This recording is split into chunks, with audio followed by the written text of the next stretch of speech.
The rich are getting richer, and the poor are getting poorer. The top 1% of people on the planet have half the wealth. Western corporations are plundering developing countries. Capitalism is on its last legs. Really? The truth is that global inequality is tumbling. Yeah, the rich are getting richer, but the poor are getting richer faster. And what's driving that process? The market. Look at the most basic measures: literacy, longevity, infant mortality, calorie intake, height. More and more people are being lifted out of poverty. I think of the changes just in my lifetime. When I was born in 1971, an American worker had to earn a month's salary to be able to afford a TV set. Now it's 2 days. In 1971, fewer than half of girls worldwide completed at least primary education. Now it's more than 90%. In 1971, a stationary car emitted more pollution than a car moving at full speed today. Go a little further back. In the 17th century, the most powerful man in the world was Louis XIV of France. Every night he'd have 40 dishes prepared for his dinner, and he'd pick the one that he felt like.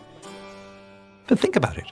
A receptionist today can stop off at a store on her way home and have not only a wider choice than that king, but a fresher one and a healthier one. We all live better than Louis XIV. And what's caused that miracle? Not any UN development program, not any government aid scheme. What caused it was the market. The most rapid falls in poverty are happening in countries that are joining the global trading system.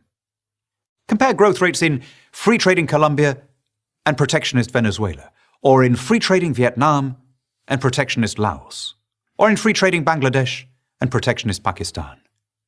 It's the same story every time. China after 1979, India after 1991. You remove barriers to trade, prices fall, your people no longer have to work every hour just to afford food and basic commodities. They have time to invent and make and buy and sell other things. The whole economy is stimulated. Poverty falls. Okay, you might say. So maybe capitalism works, maybe people are better off. But isn't there a cost? Doesn't it make us more materialistic? Doesn't it make us greedier?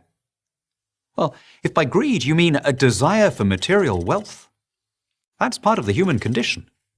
It's in our DNA. Or if you prefer, it's in our fallen nature.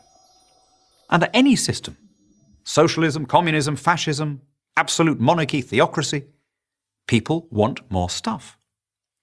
The unique quality of capitalism is that it structures the incentives so that the way to succeed, the way to be greedy, if you insist on using that vocabulary, is to offer a service to the people around you. Under every other system, you get on by sucking up to those in power, commissars or kings or dictators. But under a free market system, you get on by offering consumers something they want. As the economist Joseph Schumpeter put it, the achievement of capitalism is not to provide more silk stockings for princesses, but to bring them within the reach of the shop girl. So, why can't we see it? Why do well-intentioned, idealistic young people oppose free trade and market liberalization, thinking that they're standing up for the poorest people on the planet, when in fact they're doing the opposite? A big part of the answer is aesthetic. As the Victorian novelist Anthony Trollope wrote, "Poverty, to be scenic, should be rural." I grew up in Lima, Peru, which in those days was surrounded by shanty towns known as Las Barriadas. Western visitors would come and they'd visit Machu Picchu, and then they'd ask in bewilderment why people migrated from the Andes to the slums. Why did they swap the clean air and the mountain scenery for open sewers and traffic fumes? It's a very first world question. No Peruvian ever needed to ask why you'd leave a place with no electricity, no school, no clinic, and no jobs. Those shantytowns, those barriadas, for most of their residents are transitional. They're busy places, humming with enterprise, and the people in them sense that they're on their way up. If we want to help those people, the best thing we can do is let them sell us their stuff.